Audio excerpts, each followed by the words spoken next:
Mesdames et messieurs, je rends grâce à Dieu le Tout-Puissant qui m'a permis d'être encore devant cette auguste assemblée pour honorer en tant que ministre des Finances et du Budget un rendez-vous à la fois historique et légal. En effet, si mon passage de ce matin ici à l'hémicycle était essentiellement consacré à l'examen de la loi de finances rectificative, celui de ce soir est assez spécifique puisqu'il découle d'une ferme volonté de perpétrer une tradition parlementaire déjà ancrée, qui est la présentation du document de programmation budgétaire et économique pluriannuel, DPBEP 2026-2028, dans le cadre du débat d'orientation budgétaire. Moment d'échange et de dialogue entre l'exécutif et le législatif sur les orientations budgétaires et économiques, le débat d'orientation budgétaire, élément substantiel du cycle de gestion des finances publiques, se tient conformément au Code de transparence et à la loi organique 2020-07 du 26 février 2020, abrogeant et remplaçant la loi organique numéro 2011-15 du 8 juillet 2011 relative aux lois de finances, modifiée par la loi organique numéro 2016-34 du 23 décembre 2016, au plus tard le 30 juin de chaque année. À cet effet, le DOB traduit une démarche de transparence et de participation dans la conduite des politiques publiques, car par le biais du ministre des Finances et du Budget, il permet au gouvernement de consulter les représentants du peuple sur les choix de politique économique et financière retenus sur une période de 3 ans. Le débat d'orientation budgétaire de cette année 2025 a la particularité d'être la première édition tenue sous l'ère du Djub Djubal Djubanti. Sur la durée, le présent DOB est la 11e séance depuis 2014, sous l'emprise de la deuxième génération des directives de l'IOMOA. Monsieur le Président de l'Assemblée nationale, honorables députés, unique support du débat d'orientation budgétaire, le document de programmation budgétaire et économique pluriannuel préparé à cet effet trouve son fondement dans les dispositions des articles 51 de la LOLF et 7 du décret numéro 2019-120 du 16 janvier 2019 relatif à la préparation du budget de l'État. Aussi obéit-elle à une programmation triennale glissante, ajustée annuellement et servant de base à la préparation de la loi de finances de l'année à venir.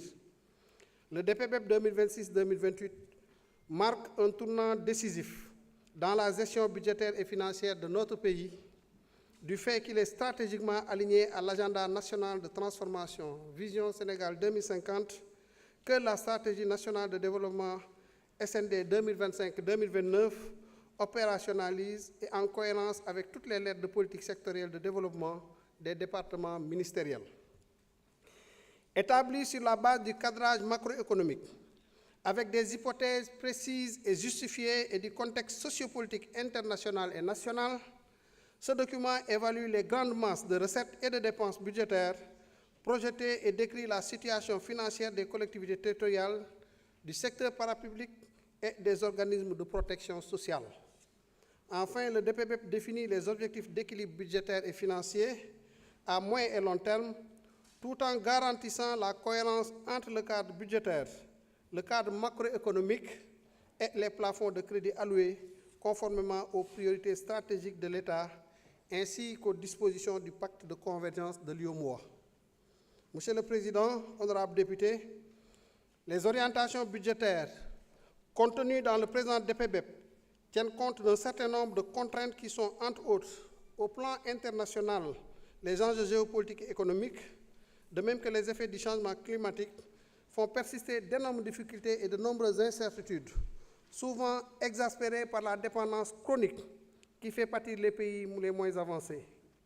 De plus, avec la poursuite de la guerre russo-ukrainienne, l'intensification du conflit au Moyen-Orient qui s'est élargi récemment en Iran, les perturbations de la supply chain mondiale et les dérèglements commerciaux engendrés par la nouvelle politique américaine, l'environnement international des affaires est devenu peu favorable, voire hostile.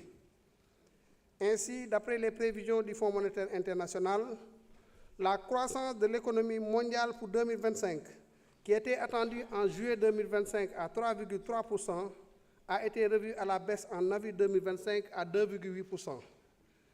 L'Afrique subsaharienne semble échapper à cette tendance baissière, mais reste encore vulnérable aux chocs liés aux conséquences du changement climatique et à la dette. En réalité, la problématique du niveau d'endettement demeure un défi à l'échelle mondiale, avec une dette publique internationale pouvant atteindre les 100% du PIB mondial d'ici la fin de la décennie, d'après le Fonds monétaire international. Au plan interne, le taux de croissance économique est attendu en hausse de 8% en 2025. Au plan interne, le taux de croissance économique attendu à la hausse de 8% en 2025 contre 6,1% en 2024. Cette évolution est soutenue par la progression des secteurs secondaires en liaison avec l'extraction des hydrocarbures. Sur un autre registre, la prise en compte de la nouvelle situation de référence issue du rapport de l'audit des finances publiques sur la période 2019 à fin mars 2024 est un fait marquant pour la nouvelle trajectoire des finances publiques sénégalaises. Au demeurant, cet exercice de transparence et de vérité vis-à-vis des citoyens et des partenaires externes démontre à suffisance la volonté du président de la République, son Excellence M. Bassirou Diomaye Diakhar Faye, à gouverner le Sénégal selon le triptyque Jubal Jubanti, valeur cardinale pour un Sénégal juste, prospère et souverain. Ainsi, l'assainissement en cours de la gestion financière publique et l'éthique qui est attendue des agents publics sont strictement nécessaires pour une administration performante au service des citoyens. Le DPBEP 2026-2028 a également été conçu dans un contexte de tenue d'un dialogue national inclusif et de signature d'un pacte de stabilité sociale entre l'État et les partenaires sociaux. L'innovation majeure de cette année est l'adoption d'une approche de construction consistant à impliquer les organisations de la société civile en amont de l'élaboration du document, ce qui constitue une première au Sénégal et permet de renforcer la transparence et la redevabilité, mais surtout l'effectivité de la participation citoyenne au processus budgétaire. En effet, les orientations sectorielles du présent DPBEP ont été réalisées en étroite collaboration avec la Coalition pour la transparence budgétaire, qui regroupe l'ensemble des organisations de la société civile intéressées par les questions de finances publiques, notamment la Coalition nationale pour le suivi budgétaire et le Réseau citoyen pour la transparence budgétaire. Monsieur le Président, honorables députés, vous conviendrez sans doute avec moi que ce DPBEP, caractérisé par un environnement socio-économique particulier, est un marqueur d'espoir avec les jalons déjà posés par le gouvernement sous la conduite de M. le Premier ministre Ousmane Sonko, et ceci malgré une situation difficile ayant nécessité des ajustements à court terme à travers la loi de finances rectificative de l'année 2025. Les recettes et dépenses du DPBEP 2026-2028 sont projetées respectivement à 16 638,7 milliards et 19 364,4 milliards de francs CFA. S'agissant des recettes fiscales, un montant de 14 460,2 milliards est attendu sur la période triennale, 937,2 milliards de francs CFA pour les recettes non fiscales et 117,8 milliards de francs CFA pour les dons budgétaires et 269,3 milliards pour les dons en capital.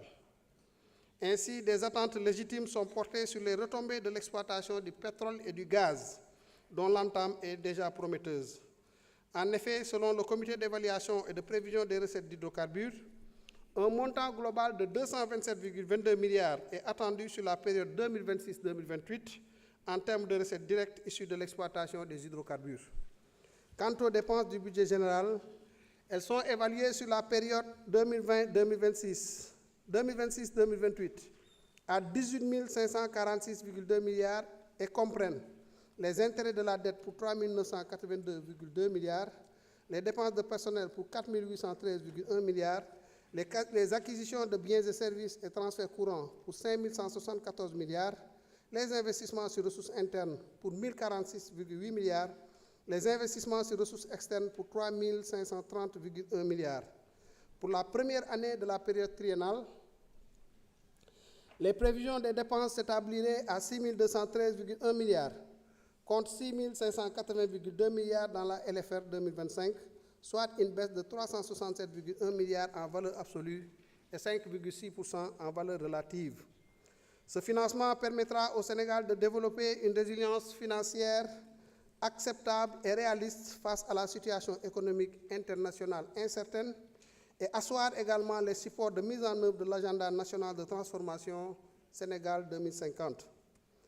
À travers ce DPBEP 2026-2028, toutes les stratégies sectorielles déjà mises en adéquation avec les nouvelles priorités seront matérialisées dans le quotidien des Sénégalais. Ainsi, durant la période 2026-2028, la situation macroéconomique devrait être marquée par une dynamique de croissance avec une économie à forte résilience et un développement endogène tiré par les ressources et potentialités des terroirs à travers le développement de moteurs de croissance. Relativement à la mise en œuvre des quatre axes stratégiques de l'agenda national de transformation, le préalable sera de relever les défis relatifs à la construction d'un modèle économique endogène à partir des pôles territoriaux. Deuxièmement, au développement d'un capital humain de qualité et d'une équité sociale. Troisièmement, au renforcement de la stabilité nationale dans le cadre de l'intégration régionale. Quatrièmement, à la promotion de la bonne gouvernance dans l'action publique. Cinquièmement, à la promotion des sciences et de l'innovation technologique, ainsi qu'au développement d'un financement adéquat de l'économie en un sixième point. Du point de vue de l'assainissement des finances publiques, il sera question d'une discipline plus accrue dans l'exécution des dépenses, d'un renforcement du recouvrement des recettes et d'une amélioration significative de l'efficience de l'investissement public. Aussi, la rationalisation des dépenses courantes se poursuivra-t-elle par l'optimisation de la commande publique, un meilleur ciblage des subventions et la rationalisation des structures du secteur parapublic, donc les agences et autres structures similaires. Et la masse salariale devrait évoluer, passant de 1 532,8 milliards en 2026 à 1 677 milliards en 2028. Pour la gestion des pensions, les réformes envisagées et celles en cours visent principalement à renforcer la protection sociale des retraités civils et militaires par la diversification des mécanismes de financement du Fonds national de retraite, la revalorisation des pensions et la modernisation de la gestion de ces pensions. En ce qui concerne l'investissement, les innovations induites par le décret numéro 2023-2142 du 31 octobre 2023 portant réglementation du cadre général de la gestion des investissements seront davantage opérationnalisées pour en garantir l'efficacité et l'efficience. Aussi, pour un développement plus harmonieux, la décentralisation de nouveaux investissements tiendra compte des pôles territoriaux en vue de corriger les disparités dans la répartition des équipements. En outre, la réforme du Code des investissements, le renforcement du partenariat public-privé, l'opérationnalisation de la stratégie nationale de développement du secteur privé, ainsi que la promotion des investissements internes et directs étrangers seront les leviers de cette nouvelle politique d'investissement. Relativement à la politique fiscale, il s'agira de la rendre plus apte à mobiliser suffisamment de ressources pour la couverture des dépenses budgétaires. Dans ce sillage, la SRMT, qui est la stratégie de mobilisation des recettes à moyen terme, sera renforcée par le développement de la solution Senfinance pour un meilleur suivi des contribuables. De même, la grande réforme en cours du Code général des impôts permettra son adaptation au profil économique du pays pour une meilleure mobilisation des recettes fiscales. Quant à l'amélioration de la gouvernance de la valeur douanière, elle renforcera l'analyse du risque et du renseignement commercial. La stratégie de la gestion de la dette sera améliorée et visera un mix de nouveaux financements extérieurs et domestiques équitables à l'horizon 2027. Il est également prévu de mobiliser les ressources concessionnelles déjà disponibles auprès des bailleurs classiques. Pour la gestion des ressources extérieures, des efforts intensifs seront consacrés à l'amélioration du niveau d'absorption des fonds issus de la coopération économique et financière. Dans le court terme, la plateforme de suivi des ressources extérieures sera améliorée pour un monitoring efficace de l'exécution financière et budgétaire des projets et programmes d'investissement. Du point de vue des orientations sectorielles, le document de programmation budgétaire économique pluriannuelle préconise, en plus de la mise en place d'un cadre macroéconomique assaini et stable, une économie compétitive assise sur l'émergence d'une société numérique, des filières compétitives, le développement de pôles économiques viables et un cadre des affaires attractif. Par conséquent, les priorités vont porter sur le développement des moteurs de croissance, la diversification des sources de financement, la création d'un cadre attractif des affaires et la mise en place d'un système de recherche et d'innovation dynamique. En ce qui concerne le capital humain et l'équité sociale, il s'agira de miser davantage sur la jeunesse de la population sénégalaise, qui constitue l'un des traits marquants de sa démographie. Cette dynamique encore inachevée offre un potentiel immense si elle s'accompagne d'un accès réel à l'éducation, à la formation et à l'emploi. Le gouvernement mise sur un développement centré sur l'homme à travers un investissement substantiel en vue d'atteindre la valeur cible de l'indice de développement humain de 0,581 d'ici 2029. Une santé performante, un pacte de stabilité sociale malgré les contraintes budgétaires, une politique de jeunesse, de sport et de culture, une promotion des sciences et de l'innovation dans le cadre de New Deal technologique, la gestion des travaux publics, l'indice des coûts des bâtiments permettra d'une part de faire un suivi correct des investissements dans le secteur du BTP et dans le domaine de la sécurité. L'accent sera mis sur l'amélioration du dispositif intérieur, le renforcement de la défense, de la sécurité extérieure et de la surveillance maritime et aérienne.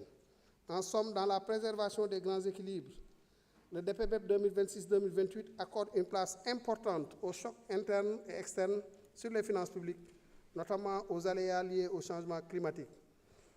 Aussi, une attention particulière est réservée aux agents de l'État vis-à-vis de tous ses partenaires, notamment sociaux et financiers.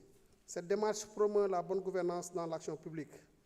Vous aurez compris qu'il y a des points qu'on a survolés, qui se trouvent dans les documents qui vous ont été remis, et à l'occasion des débats, nous aurons l'occasion d'y revenir. Monsieur le Président de l'Assemblée nationale, honorables députés, telle est l'économie des grands axes du DPBEP 2026-2028 qui vous est soumis dans le cadre du présent débat d'orientation budgétaire. Je reste à votre entière disposition pour recueillir vos observations, vos avis et orientations. Je vous remercie de votre aimable attention. Je vous remercie, Monsieur le ministre des Finances et du Budget.